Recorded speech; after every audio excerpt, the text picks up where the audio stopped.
আসসালামু আলাইকুম। রাজশাহী চিড়িয়াখানা আমরা ঘুরতে আসলাম। রাজশাহীতে চিড়িয়াখানায় ঢুকতে জনপ্রতি একজন ৳২৫ করে।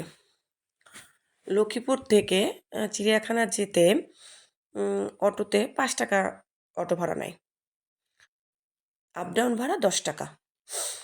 আ আমি, আমার মা, আমার ছেলে আমরা একটু চিড়িয়াখানা ঘুরে দেখার জন্য আসলাম।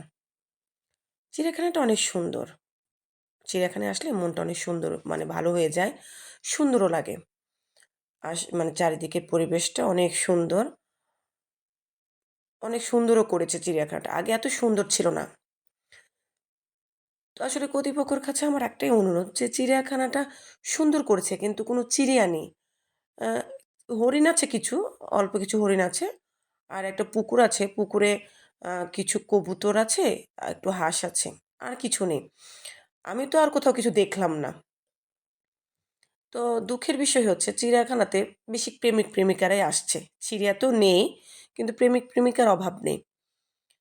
এমনভাবে বসে আছে যে মানুষজন যে তাদের সামনে দিয়ে হেঁটে যাচ্ছে তাদের তো একটু লজ্জা করা উচিত বা একটু মানে বসা উচিত না। I don't care তারা মানে কাউকে কখনো পরোয়া করতেছে না। যে যেভাবে পারছে বসে আছে। আমার কাছে এই জিনিসটা খুব বেশি খারাপ লাগলো।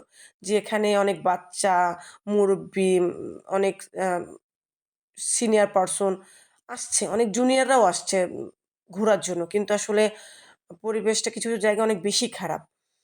তো তারপর যাই হোক এটা বলার কিছু নেই। আ যারা চিড়িয়াখানাটা তৈরি করেছে বা যে কর্তৃপক্ষগুলো করতেছে তারা এখন যদি এগুলো না দেখে বা এগুলো মানে সমাধান করার চেষ্টা না করে তা আসলে আমাদের কিছু বলার নেই। যাক তারপর আমরা ৩ টা মানুষ ভালোই উপভোগ করলাম। চারিদিকে ঘুরলাম, দেখলাম, ভালোই লাগলো। আপনারা আসবেন রাজশাহী শহরে যদি কেউ বাইরের লোক আছেন তাহলে আসলে অবশ্যই চিড়িয়াখানা ঘুরে যাবেন। চিড়িয়াখানার পাশে একটা নব থিয়েটার আছে। যার মূল্য ৳১০০ জনপ্রতি। ওখানে অনেক সুন্দর শো হয়। যাই হোক আমার আর কিছু বলার নেই। আমার নতুন ভিডিওগুলো মানে আমি একদম সম্পূর্ণই নতুন। নতুন, নতুন ভিডিও ছাড়তেছি। আপনারা দয়া করে আমার চ্যানেলটাকে একটু সাবস্ক্রাইব করেন, লাইক করেন, কমেন্ট করেন। আমি যেন সামনে আরেকটু আগাতে পারি। ভালো, ভালো ভিডিওগুলো ছাড়তে পারি।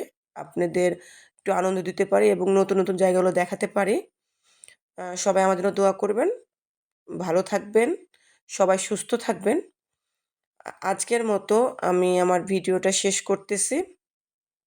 আপনারা সবাই রাজশাহী শহরে আসলে অবশ্যই রাজশাহী চিড়িয়াখানাটা ঘুরে যাবেন এবং রাজশাহীতে যে দর্শনীয় জায়গাগুলো আছে অবশ্যই দেখবেন। সবাই ভালো থাকেন, সুস্থ থাকেন। আজকের মতো আল্লাহ হাফেজ।